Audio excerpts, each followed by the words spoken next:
ये solution 96 YouTube channel पर आपका हार्दिक स्वागत है। इससे पहले जो है आप राष्ट्रीय करंट अफेयर्स की वीडियो देख चुके हैं। आज अंतर्राष्ट्रीय करंट अफेयर्स शुरू होगा। परीक्षा मंथन की यह सीरीज़ जो कि 67वीं बीपीएससी प्रारंभिक परीक्षा के लिए स्पेशली बनाई गई है और सीडीपीओ के लिए बनाई गई है। इसके भाग 2 का आज जो है अंतर्राष्ट्रीय करंट अफेयर्स एक नया टॉपिक आरंभ होने वाला है। ठीक है, तो आप लोग ध्यानपूर्वक इसमें देखिएगा। इसमें कुछ ज़रूरी मुद्दे हैं। इसकी 2-3 वीडियो आएंगी, चूँकि वीडियो लंबा हो जाता है इसलिए मुझे छोटा छोटा वीडियो ही लाना पड़ता है और आपको भी देखने में सुविधा होगी। ठीक है, तो स्टार्ट करते हैं। देखिए, पहला होगा संकटग्रस्त यूक्रेन से भारतीय छात्रों की वापसी। ठीक है, तो इस टॉपिक के बारे में आप लोगों ने बहुत कुछ न्यूज़ में सुना होगा। जानते हैं कि 9 मार्च 2022 को क्या हुआ था कि संकटग्रस्त यूक्रेन से लगभग 17,000 से अधिक छात्रों सहित 20,000 विद्यार्थियों को ऑपरेशन गंगा अभियान के तहत लाया गया था। ये पूछा जाता है क्वेश्चन कि यूक्रेन में अभी हाल ही फिलहाल में अमेरिका और यूक्रेन के बीच जो विवाद था उसके कारण किस अभियान के तहत प्रवासी भारतीयों को वापस लाया गया? गंगा अभियान। ठीक है, इस अभियान के तहत स्पेशली यूक्रेन में यहाँ से ज़्यादातर लोग मेडिकल और इंजीनियरिंग करने जाते हैं, क्योंकि वहाँ एजुकेशन जो है वो सस्ती है अपेक्षाकृत। पढ़ने वाले छात्रों सहित वहाँ नौकरी करने वाले लोग भी भारत वापस लाया गया। ठीक है, ऑपरेशन गंगा का देखिए क्या काम है। 27 फरवरी 2022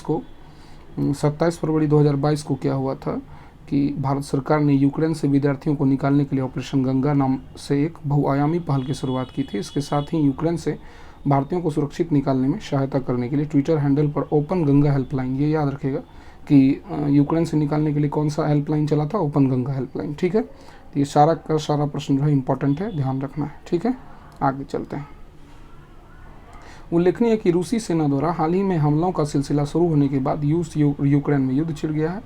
यानी नाटो में चाहता है कि रशिया कभी शामिल नहीं हो यूक्रेन। ठीक, यह विवाद बहुत लंबे समय से, अगर आपका यूक्रेन और रशिया का बॉर्डर लगता है और रूस कभी नहीं चाहेगा कि वह पूंजीवादी मॉडल पर जाए, क्योंकि नाटो पर अमेरिका का दबदबा है और पुतिन के रहते ऐसा होना संभव नहीं है। ठीक है, विदित हो कि ऑपरेशन गंगा सभी भारतीय नागरिकों को वापस लाने के लिए भारत सरकार द्वारा चलाई गई एक निकासी है, जो कि यूक्रेन में फंसे हुए भारतीयों को निकालेगी। ठीक है, भारत द्वारा यूक्रेन के पड़ोसी देशों में रोमानिया, हंगरी, पोलैंड, स्लोवाकिया में यूक्रेन में फंसे भारतीयों को निकालने की सुविधा प्रदान की गई है। ठीक है, भारतीय निकासी उड़ानें रोमानिया और हंगरी जैसे पड़ोसी देश से संचालित होने। ये पूछेगा कि कहाँ से प्लेन संचालित हुआ है, तो रोमानिया और हंगरी जैसे देश से। ठीक है, आगे चलते हैं। आगे है कि देखिए कहाँ से क्या अभियान चला है, ये वेरी इंपॉर्टेंट है। एक प्रश्न इससे समझिए तय है। ठीक है, चलिए देखते हैं। तो ऑपरेशन देवी शक्ति अगस्त 2021 में हिंसाग्रस्त अफगानिस्तान में फंसे भारतीयों को निकालने के लिए कौन सा चला था? ऑपरेशन देवी शक्ति। ऑपरेशन देवी शक्ति, और मिलाने वाला में दे सकता है अफगानिस्तान से या कहाँ से पूछा गया था। वंदे भारत मिशन, ये जो था ये कहाँ से था? कोरोना के कारण जो है वैश्विक यात्रा पर जो प्रतिबंध लग गया था, इसमें विदेश में जो फंसे भारतीय नागरिक थे इनको लाने के लिए जो है कोविड के दौरान ये वंदे भारत मिशन लाया गया था। कौन सा हुआ था? वंदे भारत मिशन। ठीक है, चलिए कई चरणों में हुआ था। 30 अप्रैल 2021 तक लगभग 60 लाख भारतीयों को वापस लाया गया था। अगला था समुद्र सेतु। कोविड-19 महामारी के दौरान नागरिकों को विदेश से घर वापस लाने के लिए नौसेना जो अभियान चलाई थी उसका नाम क्या था? ऑपरेशन समुद्र सेतु। ठीक है, चलिए इसमें 3992 भारतीय नागरिकों को समुद्री रास्ते से सफलतापूर्वक वापस लाया गया।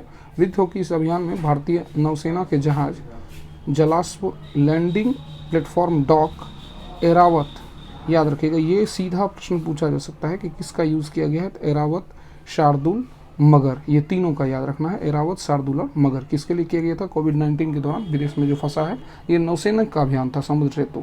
अब वंदे भारत जो था वैश्विक यात्रा पर प्रतिबंध होने के बाद जो है ये वायु मिशन था, जिसके तहत भारतीयों को वापस लाया गया है। यह विभिन्न मिशन था। ठीक है, ब्रुसेल्स से निकासी। तो बेल्जियम के जेवेंटेम से ब्रुसेल्स हवाई अड्डे पर मध्य ब्रुसेल्स में मालबीक मेट्रो स्टेशन पर एक आतंकवादी हमला हुआ था। ठीक, याद रखिएगा बेल्जियम की राजधानी में एक मालबीक मेट्रो स्टेशन में आतंकवादी हमला हुआ था।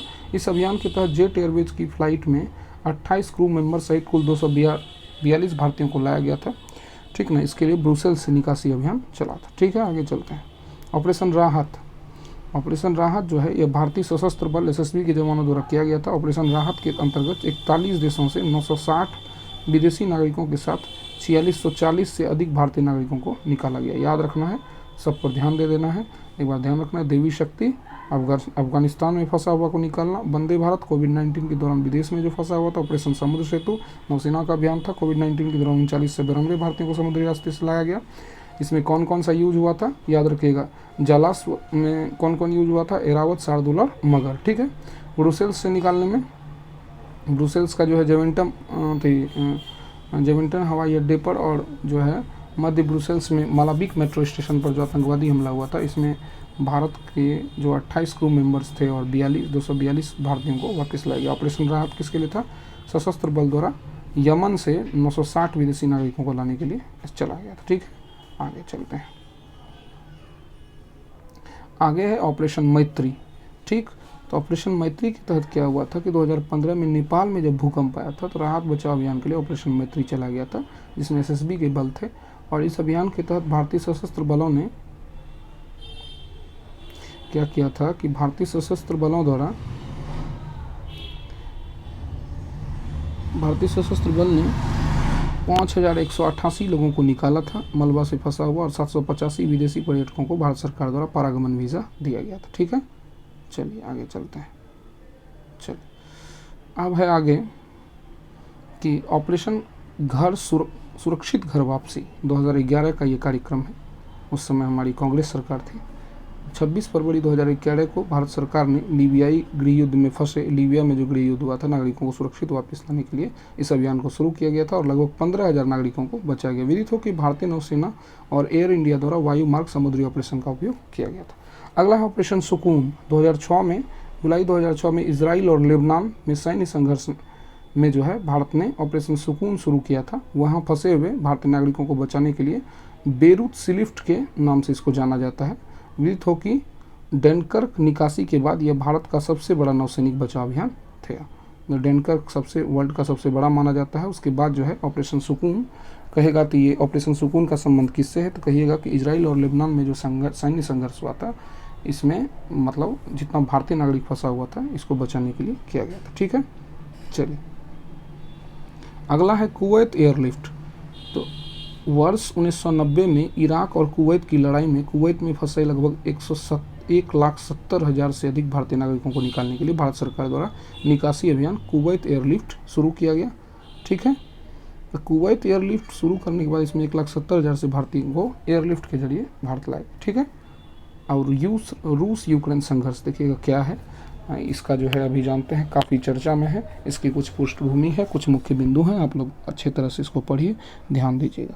हाल ही में रूस और यूक्रेन के बीच तब संघर्ष हुआ जब रूस ने यूक्रेन के कथित विसैन्यीकरण और नाजी प्रभाव मुक्त के लिए आक्रमण के पूर्वी यूक्रेन के डोनाबास क्षेत्र के डोनेस्टक और लुहानस्क विद्रोही क्षेत्रों को स्वतंत्र क्षेत्र घोषित कर दिया। अब देखिए क्या है, ये दो क्षेत्र याद रखिएगा कि आक्रमण करके सबसे पहले इस दो क्षेत्रों को जीत लिया है, डोनेटस्क और लुहानस्क।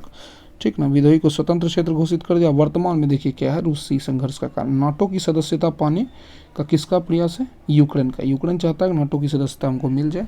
यूक्रेन का रूस और पश्चिमी देशों के साथ एक महत्वपूर्ण बफर क्षेत्र होता है। इसके कमेंट सेक्शन में जवाब दीजिएगा कि यूक्रेन के वर्तमान में राष्ट्रपति कौन है। नॉर्ड स्ट्रीम 1 गैस पाइपलाइन जो यूक्रेन से होते हुए जर्मनी की ओर जाती है, जिसके लिए यूक्रेन को टैक्स के रूप में भारी धन देता है। ठीक है, जिसके लिए रूस यूक्रेन को टैक्स के रूप में क्या होता है, भारी धन देता है।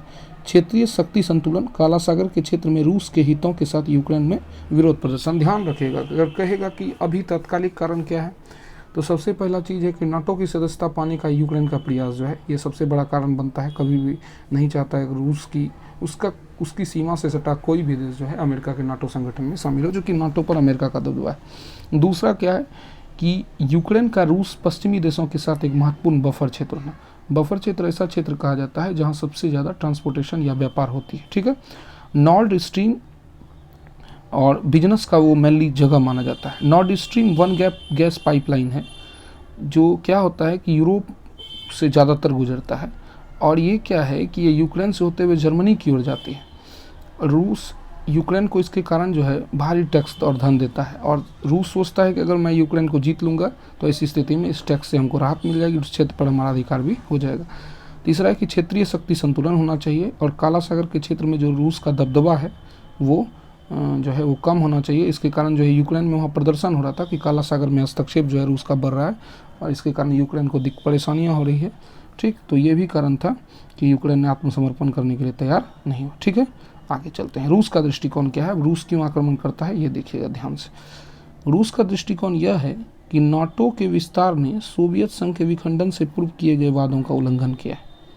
ठीक, सोवियत संघ के जिस समय 1991 ईस्वी में गठन किया गया था उसमें यह कहा गया था कि किसी भी सीमावर्ती राज्य को जो है वो नाटो में प्रवेश नहीं दिया जाएगा। नाटो में यूक्रेन का प्रवेश रूस के लिए खतरे की स्थिति को पार कर जाएगा। नाटो की रणनीतिक मुद्रा रूस के लिए एक सतत सुरक्षा का खतरा उत्पन्न कर सकती है। ठीक है, नाटो में शामिल होने से केवल यही नहीं है कि वह केवल औद्योगिक भागीदार बनेगा, बल्कि हर प्रकार से जो है मतलब करेंसी से लेकर के हर प्रकार की दृष्टि से नाटो के नियम फॉलो करने होंगे, जिससे रूस का जो है आंतरिक स्थिति वह खतरे में हो सकता है। ठीक है, उसके समाजवादी मॉडल पे प्रभाव पड़ सकता है। अमेरिका, ब्रिटेन समेत दुनिया के 30 देश नाटो के सदस्य हैं। यदि कोई देश किसी तीसरे देश पर हमला करता है तो नाटो के सभी सदस्य एकजुट होकर उसका मुकाबला करेंगे। नाटो का यह पर्सनल रूल है। रूस चाहता है कि नाटो को अपना विस्तार यूक्रेन में न करने दें, और रूसी राष्ट्रपति पुतिन इसी मांग को लेकर यूक्रेन व पश्चिमी देशों पर दबाव डाल रहे हैं। ठीक है, आगे चलते हैं। आगे है इसका मुख्य बिंदु देखिएगा। यूक्रेन की सीमा पश्चिम में यूरोप और पूर्व में रूस से जुड़ी हुई है। ध्यान रखिएगा 13 या 14 देश से सीमा लगती है यूक्रेन की। वो सारे देश को एक बार आपको देख लेना है, पूरा पश्चिम उत्तर दक्षिण में क्या है, कोई अगर सागर जुड़ा हुआ है तो वो भी देख लेना है। 1991 तक यूक्रेन पूर्ववर्ती सोवियत संघ का हिस्सा था। रूस और यूक्रेन के बीच तनाव नवंबर 2013 में तब शुरू हुआ जब यूक्रेन के तत्कालीन राष्ट्रपति विक्टर यानुकोविच था। 13 में कौन था, विक्टर यानुकोविच। यूक्रेन में विरोध हुआ और उन्हें रूस का समर्थन था। ठीक है, तो ऐसी स्थिति में तो वहाँ विरोध टल गया। यानुकोविच को अमेरिका ब्रिटेन समर्थित प्रदर्शनकारियों के विरोध के कारण 2014 में देश छोड़कर भागना पड़ा। ठीक है, इससे खफा होकर रूस ने दक्षिणी यूक्रेन के क्रीमिया पर कब्जा कर लिया, जिसके बाद वहाँ अलगाववादियों को समर्थन दिया। इस अलगाववादी ने पूर्वी यूक्रेन के एरिया पर कब्जा कर लिया। दरअसल ये कोई एक दिन की घटना नहीं है, ये 2013-14 से ही चल रहा है। ठीक है, 2014 में रूस से समर्थन अलगाववादियों ने यूक्रेन की सेना के बीच डोनाबास प्रांत से संघर्ष शुरू कर दिया। ठीक है, तो इससे पूर्व 1991 में यूक्रेन सोवियत संघ से अलग हुआ। तब कई बार क्रीमिया को लेकर दोनों देशों में टकराव हुआ। याद रखिएगा, क्रीमिया के चलते यूक्रेन और रूस के बीच में बराबर टकराव होते रहता है। रूस अपना अलगाववादी संगठन बनाकर यूक्रेन के विभिन्न क्षेत्रों में अशांति फैलाते रहता है, ताकि यूक्रेन की विधि व्यवस्था सही नहीं रहे और वह कोई भी ऐसा कार्य न करे जिससे रूस को किसी भी प्रकार का दिक्कत हो। ठीक है, उस 2014 के बाद रूस व यूक्रेन लगातार तनाव टकराव को रोकने व शांति कायम करने के लिए पश्चिमी देशों ने पहल की। फ्रांस और जर्मनी ने 2015 में बेलारूस की राजधानी मिन्स्क में दोनों के बीच शांति व संघर्ष विराम समझौता करवाया। ठीक है, चलते हैं आगे।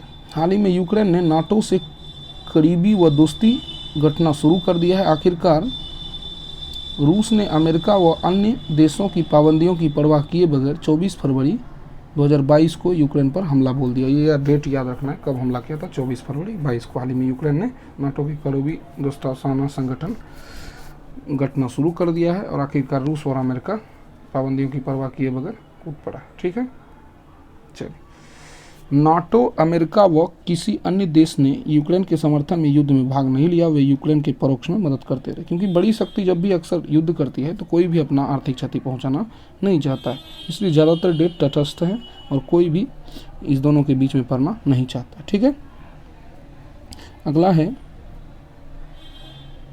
ठीक है, रूस और यूक्रेन की समानता की पृष्ठभूमि। शीत युद्ध के बाद जो है क्या हुआ था कि युग में मध्य यूरोपीय क्षेत्रीयता को लेकर जो है, यानी मध्य यूरोप के क्षेत्र में किसका संघर्ष, किसका दबदबा रहेगा, और गौरवपूर्ण रूसी अतीत को पुनर्जीवित करने की इच्छा यूक्रेन संकट के मूल में था। रूस 1991 के बाद हमेशा अमेरिका और रूस के बीच जो तनाव की स्थिति बनी हुई है, इसमें विश्व में एक तरफ से मध्य जो यूरोप है, इसमें दबदबा के लिए जो है अमेरिका और यूरोप लगातार संघर्ष कर रहा है। यूक्रेन जो है इसमें एक बड़ा मुद्दा बनता है। ठीक है, यूक्रेन और रूस सैकड़ों वर्षों के सांस्कृतिक, भाषाई और पारिवारिक संबंधों की साझेदारी करते हैं, ध्यान रखिएगा। ठीक है, चूँकि सीमा से लगा देश है, इसलिए दोनों देशों में रूसी आदमी हैं, इसलिए अलगाववादी की घटना वहाँ अक्सर देखने को मिलती है, आंतरिक अशांति रहती है। ठीक है। रूस में यूक्रेन के जातीय रूप में रूसी भागों में कई लोग दोनों देशों के लिए साझा विरासतात्मक भावनात्मक मुद्दा है, जिसका चुनावी व सैन्य उद्देश्यों के लिए दोहन करते रहता है। इसका अक्सर इस्तेमाल वहाँ की सरकारें करते रहती हैं। सोवियत संघ के एक भाग के रूप में यूक्रेन रूस के बाद दूसरा सबसे शक्तिशाली जो है सोवियत गणराज्य था और रणनीतिक, आर्थिक व सांस्कृतिक रूप से महत्वपूर्ण स्थिति रखता था। ये सब पीटी के लिए तो ज़रूरी पॉइंट नहीं है, फिर भी देखना कोई बड़ी बात नहीं, देख लीजिए।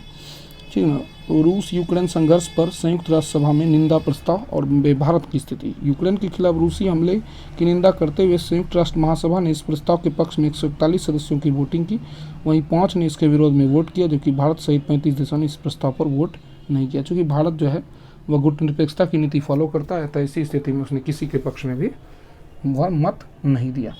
वैसे व्यक्तिगत जुड़ाव हैं, चूँकि रूस जो है बहुत दिनों से जो है अमेरिकी सहायता, रूसी सहायता पर भारत जो है टिका हुआ है और भारत हमेशा जो है रूस से मित्रवत संबंध रखना चाहता है, इसलिए वह इस राजनीति में हस्तक्षेप करना उचित नहीं मानता है। ठीक है।